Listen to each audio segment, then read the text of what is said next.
तो पत्नी से प्रेम करना धर्म है, एक जगह का पत्नी से प्रेम करना नरक में जाओगे।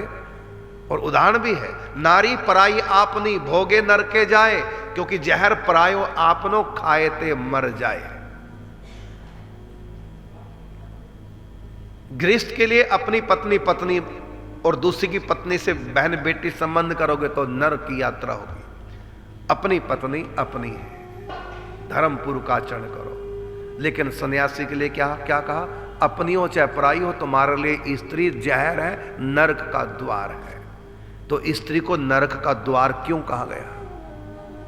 अरे साधारण लोगों की बात नहीं है, ये सन्यासियों के लिए कहा गया है। स्त्री नरक का द्वार है, और कोई भी सन्यासी यदि अपनी पत्नी से भी संबंध करेगा तब भी उसके लिए नरक का द्वार है।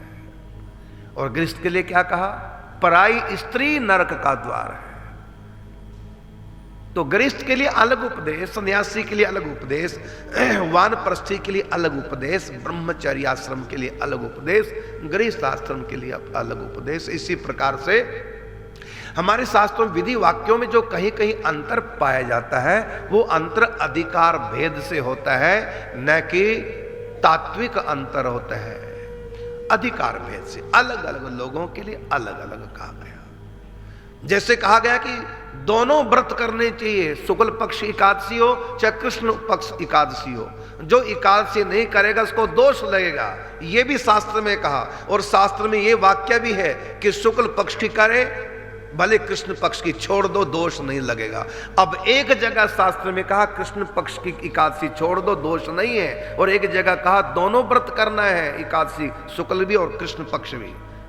इसका अर्थ क्या हुआ? इसका अर्थ हुआ जो एक ही सत्य को दो प्रकार से परसा गया, उपदेश को दो प्रकार से बोला गया, उसका अर्थ है जिन्होंने वैष्णवी दीक्षा ली है उनके लिए दोनों एकादशी करने का विधान है। और जो समारते हैं जिन्होंने वैष्णवी दीक्षा नहीं ली वो शुक्ल पक्ष की करें।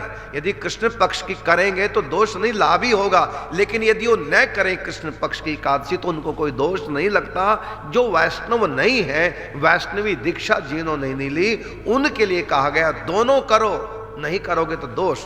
और जिन्होंने वैष्णवी दीक्षा नहीं ली वो भले ही कृष्ण पक्ष की छोड़ दें, लेकिन वैष्णव न छोड़ें। अब देखिए उपदेश दो प्रकार का हो गया। एक है वैष्णव के लिए कि दोनों करो नहीं तो दोषी बनोगे, और एक है साधारण लोगों के लिए, एक व्रत करें कृष्ण शुक्ल पक्ष की एकादशी, कृष्ण पक्ष की भले न करें, दोष नहीं लगेगा। तो बताओ, एक एकादशी की बात दो प्रकार से कही, क्यों कही? अधिकारी भेद से। एक कही वैष्णव के लिए और एक कही अवैष्णव के लिए। तो जहां भी विधि वाक्यों में भेद दिखाई दे तो हमको श्रद्धा को खराब नहीं करना कि एक बात गलत है एक ठीक, कौन सी गलत कौन सी ठीक हमारा जब कैसे हम कहें, तो इस चक्रों में नहीं पड़ना। आपको मैंने सिद्धांत बता दिया। अधिकार भेद से एक ही बात दो नहीं बल्कि तीन प्रकार से भी कही जा सकती है। शास्त्र में कहीं गलत कहीं नहीं लिखा हो, कोई किसी के लिए कोई किसी के लिए। मेडिकल हॉल में एक ही बीमारी की कई कई दवाइयां हो सकती हैं, एक ही बीमारी की कई कई दवाइयां हो सकती हैं। बीपी हाई रहता है, उसके लिए अनेक प्रकार की दवाइयां हैं। बीमारी एक, दवाइयां अनेक। आपको कोई और दवाई दी जाएगी, बीपी आपका ही रहता है, दूसरे का रहता है, उसको और प्रकार की दवाई दी जाएगी। अधिकार भेद से बीमारी भले सेम है, लेकिन अधिकार भेद से, शरीर की प्रकृति के भेद से एक ही बीमारी की अनेक प्रकार की दवाइयां होती हैं। इसी प्रकार से एक ही बात समझाने के लिए कई प्रकार की बातें कही गई हैं, और जो एक बात दूसरी बात से कट जाती है।